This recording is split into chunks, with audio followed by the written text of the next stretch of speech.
ਮਜ਼ਦੂਰੀ ਤੁਹਾਨੂੰ ਪੂਰੀ ਮਿਲ ਰਹੀ ਹੈ ਤੁਹਾਡੀ? ਮਜ਼ਦੂਰੀ ਸਾਨੂੰ ਕੋਈ ਨਹੀਂ ਜੀ ਪੂਰੀ ਮਿਲਦੀ। ਕਿੰਨੀ ਮਿਲ ਰਹੀ ਹੈ? ਸਾਨੂੰ 1000 ਰੁਪਇਆ ਮਜ਼ਦੂਰੀ ਮਿਲ ਰਹੀ। 1000 ਰੇਟ ਦੀ? ਹਾਂਜੀ ਅਸੀਂ ਤਾਂ ਜ਼ਬਰਦਸਤੀ ਸਾਡੇ ਨਾਲ ਬਹੁਤ ਕਰਦੇ ਨੇ, ਜਿਹੜਾ ਕਰਨੇ ਉਹ ਵੀ ਕੱਟ ਲੈਂਦੇ ਨੇ। चलो चलो जिथे भी हो। नाजरीन, मोहम्मद असगर मेरे साथ मौजूद है जो कि इधर ही साथ वाले भट्टे पे काम करता है। इसका भी कुछ बयान है। भाई साडा ना बच्चा गवाह किया गया 3-4 महीने हो चले ने ते ठेकेदार कह रहे पर्चियां कटाओ, पैसे लिया के दो। ਅਸੀਂ ਨਾ ਜ਼ਬਰਦਸਤੀ ਸਾਡੇ ਨਾਲ ਬਹੁਤ ਕਰਦੇ ਨੇ, ਜਿਹੜਾ ਕਰਨੇ ਉਹ ਵੀ ਕੱਟ ਲੈਂਦੇ ਨੇ। ਤੇ ਮਕਸੂਦ ਆੜਰ ਵਾਲਾ ਪੱਠਾ ਇਸ ਟਾਈਮ ਉਹ ਫੌਤ ਹੋ ਗਿਆ। ਸ਼ਰੋਜ ਹੁੰਦਾ ਬੇਟਾ ਇਹਦਾ ਤੇ ਖਾਲਦਾ ਹੈਦਾ ਜੀ, ਚਾਚੂ ਹੁੰਦਾ ਹੈਦਾ ਜੀ।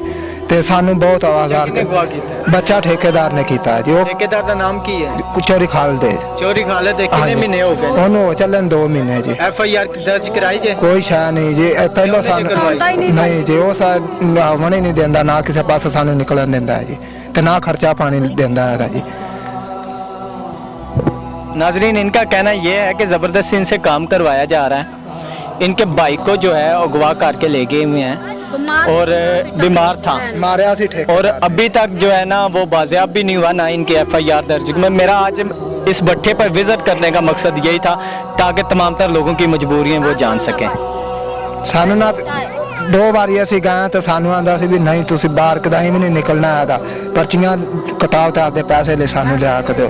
ਤੇ ਅਸੀਂ ਆਖਿਆ ਸਾਨੂੰ ਕਿੱਥੋਂ ਦੇਵੀ? ਆਖਿਆ ਜਿੱਥੋਂ ਮਰਜ਼ੀ ਗੁਰਦੇ ਕਢਾ ਲਓ ਜਾਂ ਜੋ ਮਰਜ਼ੀ ਕਰ। ਮਜ਼ਦੂਰੀ ਤੁਹਾਨੂੰ ਪੂਰੀ ਮਿਲ ਰਹੀ ਹੈ ਤੁਹਾਡੀ? ਮਜ਼ਦੂਰੀ ਸਾਨੂੰ ਕੋਈ ਨਹੀਂ ਜੀ ਪੂਰੀ ਮਿਲਦੀ। ਕਿੰਨੀ ਮਿਲ ਰਹੀ ਹੈ? ਸਾਨੂੰ 1000 ਰੁਪਇਆ ਮਜ਼ਦੂਰੀ ਮਿਲ ਰਹੀ। 1000 ਰੇਟ ਦੀ? ਹਾਂਜੀ। ਤੁਹਾਨੂੰ ਪਤਾ ਸਰਕਾਰੀ ਰੇਟ ਕੀ ਹੈ? 1850 ਰੁਪਇਆ ਜੀ। ਤੇ ਤੁਸੀਂ ਉਹਨਾਂ ਨੂੰ ਕਹਿੰਦੇ ਹੋ ਕਿ ਸਾਨੂੰ 1850 ਰੁਪਏ? ਨਹੀਂ ਆਂਦੇ ਨੇ ਅਸੀਂ ਨਹੀਂ ਦੇਣਾ ਹੈ ਤਾਂ ਮਸ਼ੱਕਤ ਕਰਦੇ ਨੇ, ਜਿਹੜਾ ਕਰਨੇ ਉਹ ਵੀ ਕੱਟ ਲੈ। हुकूमत ਨੂੰ ਕੀ ਬਿਆਨ ਕਹਿਣਾ ਚਾਹੁੰਦੇ ਹੋ? ਜੇ ਸਾਡਾ ਦੂਸਰਾ ਆਜ਼ਾਦ ਕਰਾਵਣ, ਕੋਈ ਸਾਡੇ ਹੈਲਪ ਸਾਡੇ ਨਾਲ ਕਰਨ। ਸਰ ਜੀ ਉਹ ਸਾਨੂੰ ਦਿੰਦੇ ਹੀ ਨਹੀਂ ਨਾ, ਤੇ ਨਵਾਂ ਸੀਜ਼ਨ ਚੱਲੇਗਾ ਤੇ ਫਿਰ ਸਾਲ ਹੋ ਗਿਆ ਸਾਨੂੰ ਇਹ ਕਹਿੰਦੇ ਨੇ ਕਿ ਨਵਾਂ ਸੀਜ਼ਨ ਚੱਲੇਗਾ ਫਿਰ ਅਸੀਂ ਮਜ਼ਦੂਰੀ ਦੇਵਾਂਗੇ।